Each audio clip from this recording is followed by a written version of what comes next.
E falando de, assim, de experiência, de risco, né? É muito louco. Você, como ator, você se arrisca muito. Isso eu acho muito legal. Por exemplo, a Ah, gente isso teve. aqui ele Não, entrando no risco, ele né? é um cara que eu. E já no, por exemplo, no próprio Bond, né? Que te conheci melhor, você já. Você sempre teve essa preocupação, né, cara? Eu acho isso tão legal. Por exemplo, o Du, ele não veste. Cara, eu sou o galã. Né? Você não entra no rótulo, né? Você luta o tempo inteiro contra isso. Eu acho isso muito legal, Você cara. sabe que isso, cara, isso foi uma pergunta clássica durante muito tempo, É né? mesmo? Foi assim, você se vê como galã, você rejeita o rótulo de galã. Na verdade, não é, o meu problema não é com o galã, ser galã, ou porque assim, na verdade, é o olhar do outro que te faz, né? Sim. Assim, então, alguém, né, ou alguéns, né, te colocam sempre querem colocar a gente numa gaveta, num escaninho, e cabe a gente, ou se a gente tem capacidade para isso, se a gente gosta ou não também, para querer lutar contra, né? Uhum. Assim, esse lugar do galã é um lugar aonde que vem lá do cinema americano, né? Que é o cara que resolvem que esse cara funciona nesse Uhum. lugar, né? Tá tudo certo. Se alguém um dia acreditou que eu ocupo esse lugar, tá tudo certo. Bem-vindo seja. Mas eu não aceito que seja só isso. E eu também não me basto nesse lugar. Assim, a minha inquietude artística, né, e que me provoca e tal, ela não é aí, saca? Então, assim, a minha questão, por exemplo, quando eu era contratado da Globo, eu fui contratado durante bastante tempo, né? Fiz muitas telenovelas. A minha questão com a empresa era que assim, eu não tinha o menor problema em fazer novela, né? E normalmente, quando você vai fazer uma novela, né? No meu caso, era para fazer um personagem desse tipo, assim, o cara que ocupa ali, que se relaciona com a mocinha, que não sei o que lá. Não tem problema que seja isso, mas me dá outras experiências, né? Me dá outras oportunidades, me dá um humor para fazer, me dá série, me dá minissérie do horário das 11, que a gente tinha isso ainda, né, Patrícia? Assim, tinha os horários de novela, cada horário mais tarde você podia usar um pouco mais, né? As séries, os seriados e tal.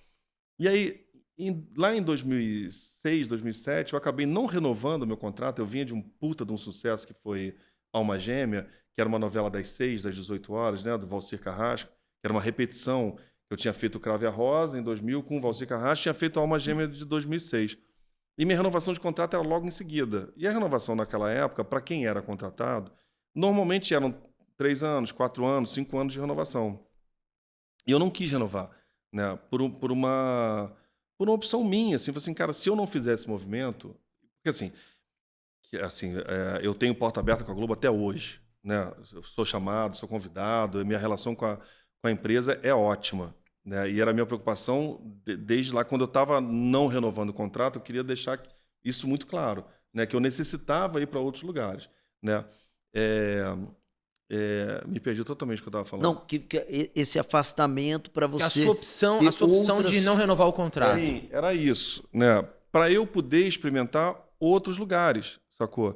É, a,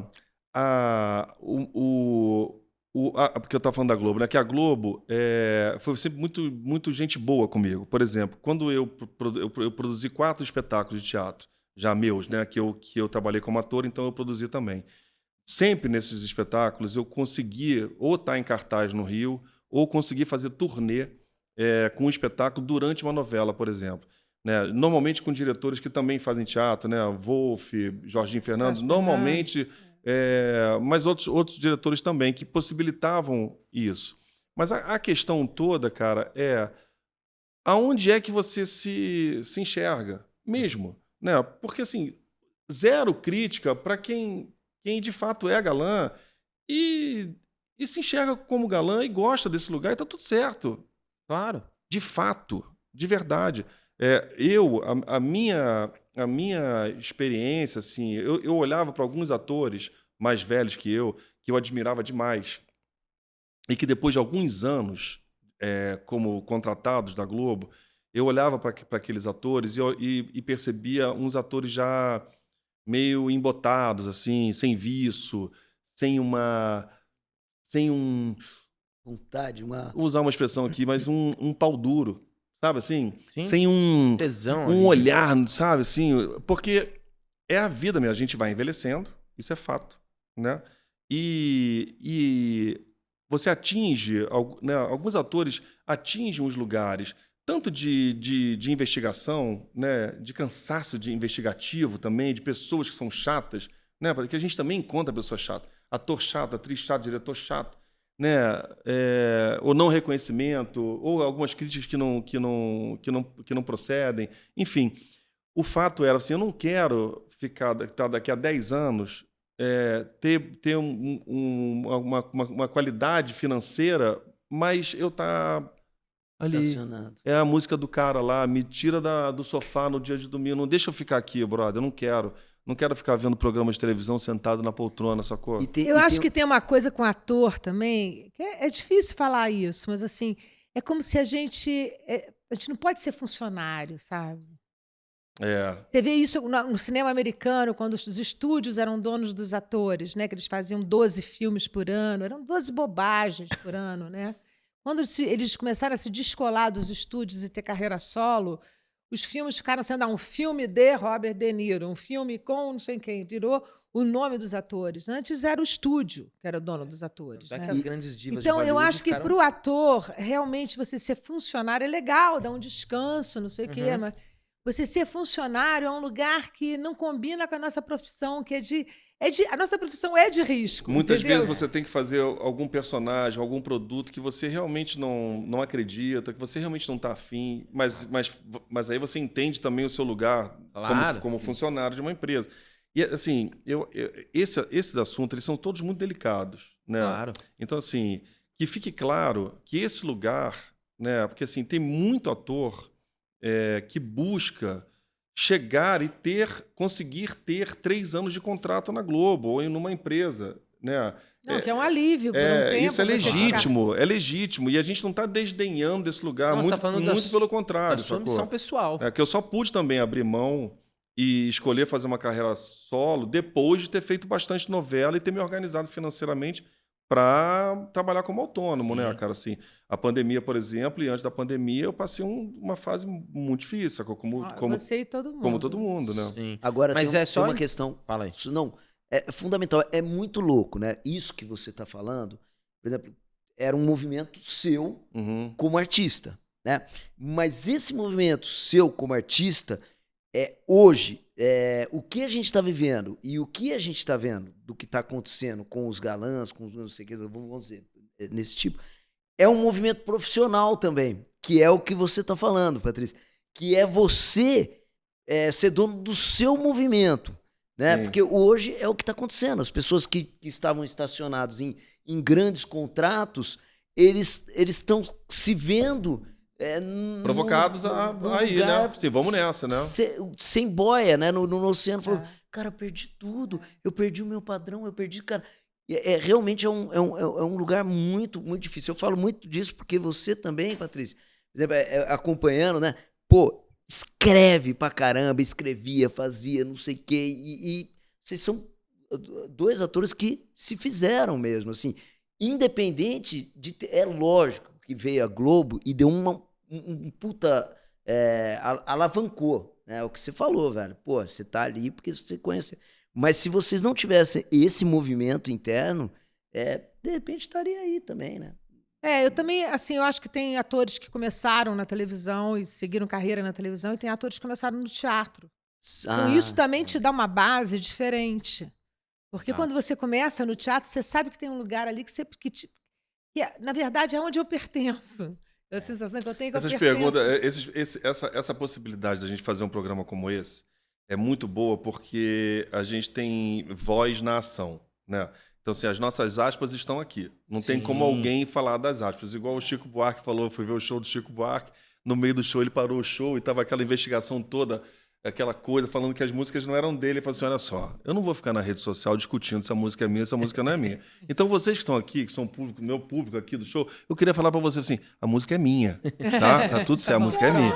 Né? Assim, e assim, por exemplo, existe ainda uma imprensa e um interesse grande de saber, por exemplo, a Patrícia deu uma entrevista recente, uma entrevista de um tempo que ela se disponibilizou a dar uma entrevista para um alguém, né, cara? Assim, um alguém bacana, a princípio.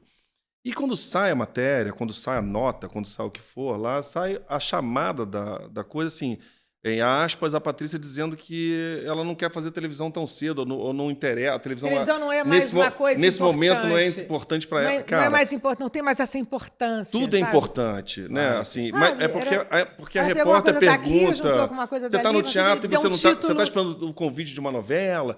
Não, cara, eu estou no teatro. Eu tô bem aqui. Isso é um clássico, né? Tá tudo bem. Tá sem trabalho e foi fazer uma peça, né? Mano, tem uma visão dessa.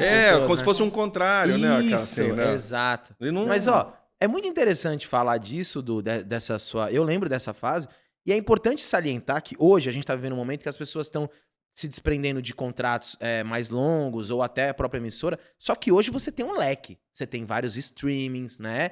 Pô, a gente hoje, por conta da internet, tem a nossa produtora, faz nossas coisas, a gente tem esse podcast e tal. Mas na época que você fez isso, você decidiu abrir mão de um contrato de praticamente do único lugar no Brasil que poderia te empregar no próprio audiovisual. Tadinho, meu pai quase infartou. Pô, não, você foi corajoso num nível assim. E eu lembro, você saiu dessa novela e você foi fazer uma peça na Praça Roosevelt, não foi? E com 4 filhos, 4 filhos. Eu não tinha 4 ainda, Mas não foi no Palapatões? Tava grávida do terceiro.